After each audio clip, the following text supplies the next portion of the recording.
আমার ভাইরা আদম আলাইহিস সালামের শরীরের মধ্যে গেল। এবার আদম আলাইহিস সালামকে আল্লাহ পাক জান্নাতের মধ্যে রাখছেন। বিশাল বড় জান্নাতের মধ্যে একা ভালো লাগে না, উনি খালি কেমন কেমন একটা বিরক্তি ভাব করে। আল্লাহ তো জানেন আদম কেন মোড়ামুড়ি করতেছেন। আল্লাহ কয় দাঁড়াও, কায়দা করতেছে।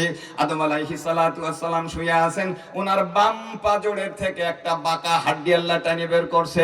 এই বাম পাজরের হাড্ডিটা নিয়ে আল্লাহ পাক রব্বুল আলামিন হাওয়া আলাইহিস সালামকে বানাইছেন।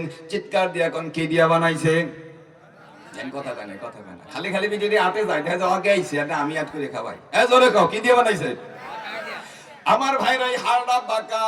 বুখারী শরীফ, মুসলিম শরীফ, মিশকাত শরীফের মধ্যে আছে ইন্নাল মারআতা খুলিকাত মিন জিলাইন লান তাস্তাকিমু লাকা আলা তরিকা ফাইন ইসতামতাতা বিহা ওয়া বিহা আওয়াজ ওয়া ইন যাহাবতা তুকিমুহা কাসারতাহা ওয়া কাসরাতুহা তালাকুহা।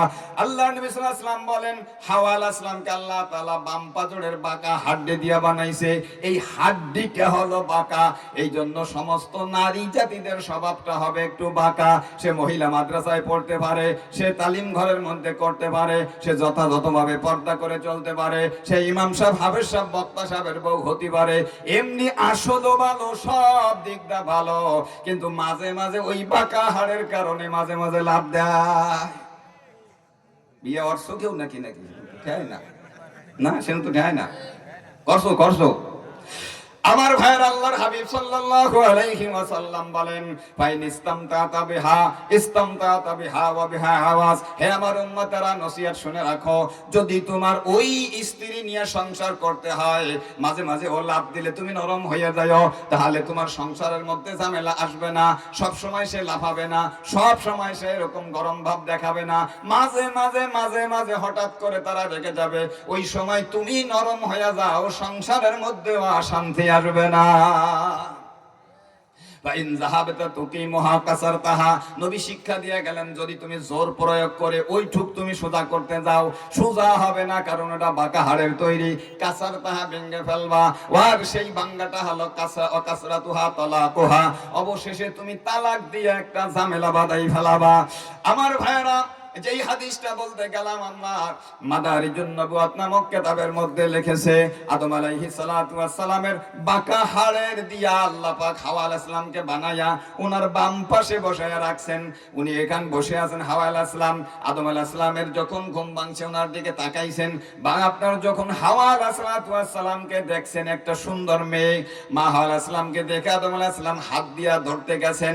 আপনার ফেরেশতারা ডাকতে বলে, আদম রে, বিশার কোনো খবর নাই, পাসপোর্ট তোমার কাছে নাই, তুমি বর্ডারের দিক যাইও না।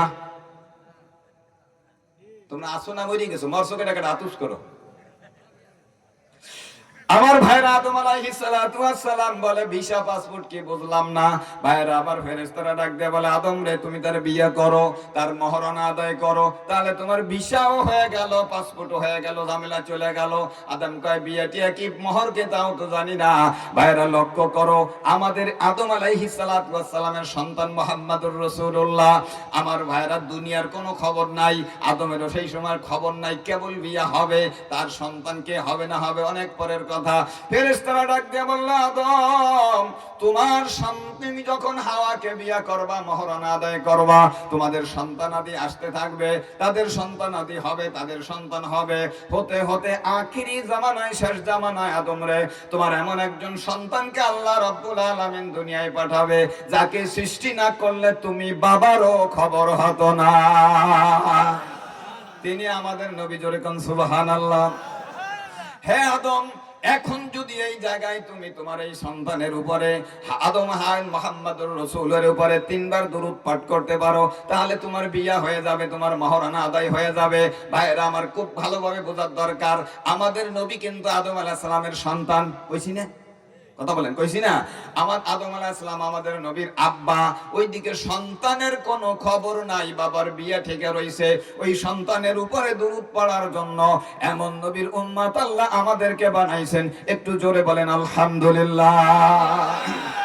আমার ভাইরা, আদম আলাইহিস সালামকে আল্লাহ তাআলা বানাইছেন মাটি দিয়া, হাওয়া আলাইহিস সালামকে আল্লাহ বানাইলেন বাঁকা হাড় দিয়া।